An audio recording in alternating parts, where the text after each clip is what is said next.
2017 में एक प्रोटेस्ट हुआ था जिसके तहत एक अटेम्प्ट टू मर्डर का भी मामला उस पर दर्ज हो गया था उन प्रोटेस्टर्स के ऊपर।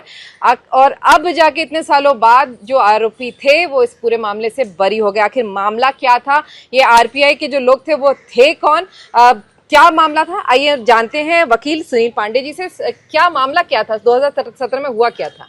मैडम देखो, 2017 में आरपीआई पार्टी का एक मोर्चा था आजाद मैदान के लिए कि उनका कोई कार्यकर्ता का मर्डर हो गया था। उस मर्डर के अंदर उन्होंने ना प्रोसेशन निकाला था जिसके लिए वो बोल रहे थे कि सीबीआई इंक्वायरी करे।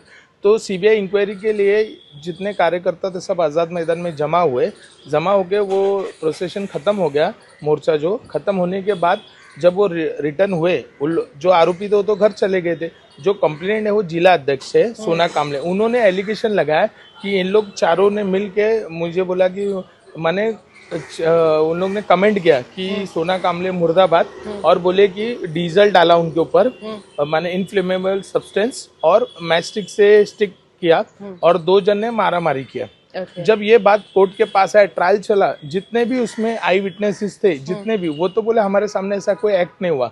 और उन्होंने ही बताया कि ये पॉलिटिकल स्टंट था और कोर्ट के ऑब्जर्वेशन में भी आया। और जो उनकी वाइफ जो बोली कि मैंने उनको बचाया, जो कंप्लेनेंट को, उनकी वाइफ को भी वो झूठा साबित हुआ क्योंकि जो हस्बैंड थे वो बोले कि मेरे वाइफ ने आके मुझे बचाया, पर वाइफ से जो मैस्टिक रिकवर होना चाहिए था वो हुआ नहीं, वो जमीन से रिकवर हुआ। और जो मैस्टिक बर्न किया था वो भी रिकवरी हुआ नहीं। और जो आई विटनेस थे जो उन्होंने बोला ऐसा कोई एक्ट ही नहीं हुआ था, ये एक पॉलिटिकल स्टंट था। और नॉर्मली ऐसे स्टंट मंत्रालय में अक्सर आपको देखने मिलेंगे, तो ये भी वही पॉलिटिकल स्टंट था। कोर्ट के ऑब्जर्वेशन में भी यही आया कि ये पॉलिटिकल स्टंट था, जिसके कारण हमारे जो क्लाइंट थे चारों आरोपी, किसी का जॉब बीएमसी का था जो डिले हो गया, अब उनको जॉब नहीं मिला, किसी के बच्चों का एजुकेशन छूट गया, और किसी का तो ऐसा हो गया कि वाइफ छूट गई। ऐसा बहुत सारे सर्कमटेंशियल प्रॉब्लम हुए जिससे उनकी फैमिली बहुत अफेक्ट।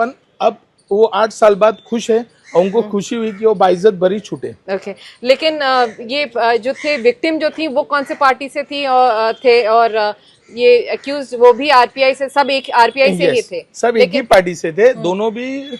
अगर आप देखने जाओ तो वो जो कंप्लेंट थे वो साउथ मुंबई प्रेसिडेंट थे, और जो आरोपी लोग थे वो भी तालुका प्रेसिडेंट्स थे।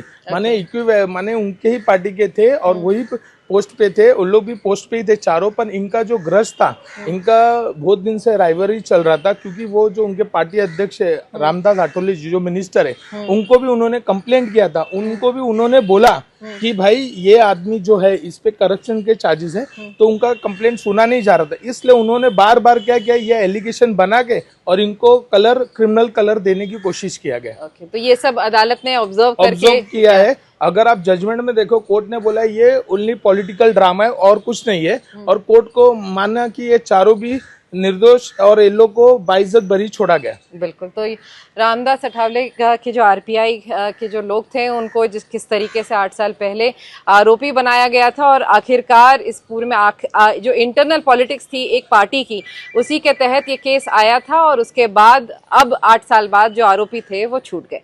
कैमरामैन किरण सपकाल के साथ विद्या, मुंबई आज तक।